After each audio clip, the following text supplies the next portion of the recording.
And that's how that tale kind of went a little bit. I would say to you, if we could eliminate those pre-snap penalties and those turnovers, you would have saw more cracks, kind of get something going a little bit more. And that's where we need to work on this week, because we're once again now going down to play a real matchup opponent here, right? So we've got to eliminate those things and give ourselves a chance to get going. But you know what? Here's what you're really proud of, because it's hard to get. You get a team that'll play that hard, you take that. We'll get the other stuff corrected. We're a work in progress, and but playing hard, playing with passion, playing the game the way it's supposed to be played. Boy, don't take that for granted. With all the things that happened, it still came down to a 4th and 1. I mean, if you stop them on that play, you probably win the game. It comes down to a 4th and 1, and also we had the ball at the end going down the field, and we had a little error in our protection. We had a guy behind a guy 10 yards for a helmet throw at the end of the game. And so, hey, I'm not here to be a positive spin master, but that's real, and it is positive. Keep in mind that who we played against, and I thought there was great overall improvement, but it's my job to correct the issues that stopped us from winning the football game that was very winnable because of the intensity and the effort of your football team. Okay, and that's what you don't want to get lost in the translation as you move forward. Maryland doesn't have the cachet maybe as Penn State here, but Maryland's every bit as good talent-wise as Penn State, right? In different areas maybe. But I mean, they're on that level. They're top 25 caliber team.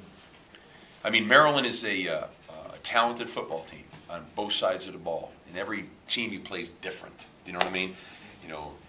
Get a little here, give a little here, so to speak. But in the big scope, what you just said is very accurate in the big scope of things. And so we're going down that path to play another big-time game again. But you know what? That's what it's all about. That's what it's all about. And you got to embrace that, and we do. And that's what I think the people are in Philadelphia are just embracing major college football right now. This is what major college football is. It's great. And here we go, man. Let's load the bus. Let's get down there and let's play another big time game on ESPN. I think is that right, Kev? And whatever, I don't know yet. ACC Network. Let's get on there, man, and let's put Temple out there and let's just go play as hard as we can play and play with great passion and let's take care of the things that we need.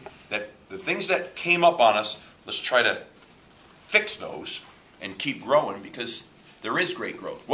How will we grow from that week? Because the quality opponent that we played against brought our game to another level, and that's why it's important to pay attention to who people play when you blurt out statistics. You know what I'm saying? Statistics are great, but you got to be applicable. Like first two opponents, we just ran the ball because we could. I mean, it's not going to do anything for your passing stats, right? But that's not important. What's important was win the game. And so there's a lot of things that go into different things. And I think but it's all great stuff, because we're talking about major college football. We're talking about great opponents. And we're talking about great excitement. I go back. How great is it for Philadelphia in the Link on Saturday afternoon? I got to tell you, it brought a tear to my eye out there to see that stadium. It was as good as most any place I've been to. It was electric. We need more of that. This city needs that. It's great for the city. It's just phenomenal.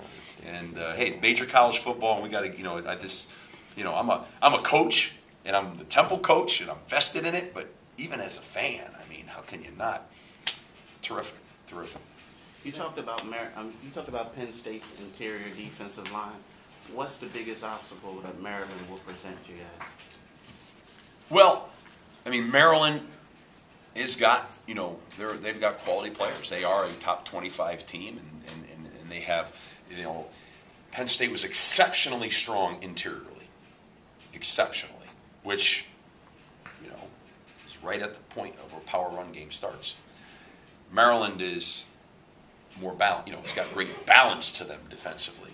So, I mean, I can't look at you and say, I see a weakness here. I don't. But I don't, that doesn't mean that, a certain pinpoint spot is the same as another spot. Maryland's just talented. I think that's what it was said. I mean, they're talented. They're balanced and talented. In fact, I see no weak spots in Maryland, to be quite honest with you. They look like they should look. And you talked about the quarterback briefly, but what really impresses you about him? He's a candidate for the ACC Player of the Year. Yeah, he looks like he's got it. You know what I mean? He's just kind of got it a little bit. It's hard for me. I haven't seen him up close and personal. It's on videotape, but I watched him. I remember watching him on TV a little bit in the past. And he just looks like he's got that, that gamesmanship to him, that competitiveness to him. He can beat you with his feet. He's got a great knack for throwing the ball. He's kind of, he's a leader. I've heard all these things about him. I think he's one of those guys, Those you win a lot of football games with those kind of quarterbacks now, So he's a scary dude. Steve, it's just 3 weeks in, but your defense right now is in the top 5 nationally in scoring defense, and it's not just Adrian, it's guys like Anthony Roby, who was redshirted last year, Blaze, Yep. Akeem Smith, who 6 months ago was playing running back. Did you think they'd be that far along, and did you think you'd be seeing some of the faces that you're seeing who've been playmakers for you beyond just some of the normal guys? I mean, I think that it's terrific, and I think it's what we were hoping we would see, and so I think that's been great. Obviously, it's only week 3. We're going to week 4 now. We're playing against a pretty potent offense this week now, a high octane kind of tempo potent offense. So that'll present, like last week, I said what was going to present us challenges on offense. That's going to present us challenges on defense now. That's why it's a team game, you know what I mean? Some weeks it has a tendency to go like this a little bit, and that has a lot to do with who you're playing. So I'm very pleased with the growth of our defense. I think Chuck and Scott both have done a phenomenal job, to tell you the truth. I think Chuck has done a great job with the defense. I think that we needed our defense to be a strength last week because we felt we could be, and they were. And they played to where we felt they should play. So what can I say? I think we kept them. You heard me talk about tackles. We kept them to under 10 tackles, under 10 missed tackles. That's a big stat for us. We want to keep teams to 10 or less. We want to have 10 or less missed tackles. That equates to winning for us. And so we did that last week, And so now we'll be challenged this week.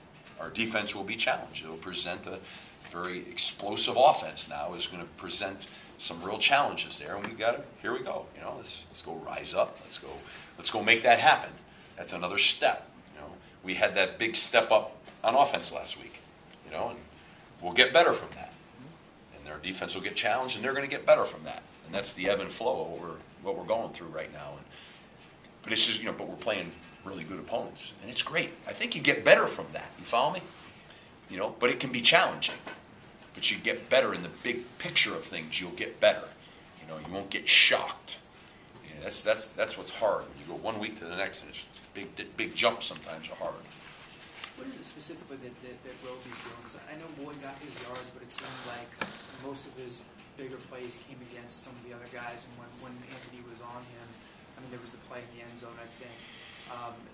He's just made a really big leap in a short amount of time. Yeah, he's growing, and I don't want to take any. I'm kind of even keel about these things, because I appreciate what got done last week, but I know this week, he's out there on an island, and it's hard to say, but is he growing? Yeah, he's growing. Is he getting better? He's absolutely getting better. Do we love the fact of the improvement? Absolutely. So consistency. We just got to keep consistent, and every week presents new challenges, especially when you're playing who we're playing, Coach, going back to last week, the second interception, this is like more of a hindsight and philosophy thing, but was there ever a thought given to maybe being a little more conservative there, punt the ball and let field position maybe dictate things instead of what happened? Yeah. You don't have to be a rocket scientist. There's 2 ways to go about it. And at that situation, at that time, we felt that our defense had been on the field a long time. We felt like, and that's a gut call now. You feel like we got to see if we can convert this right now. We're playing with fire, so to speak. And you say, well, yeah, but you play with fire. Yeah, I know. And that's the decision that we made. And when they work out, they're great. And when they don't, anytime you lose a game, it makes you reflect on things, and it makes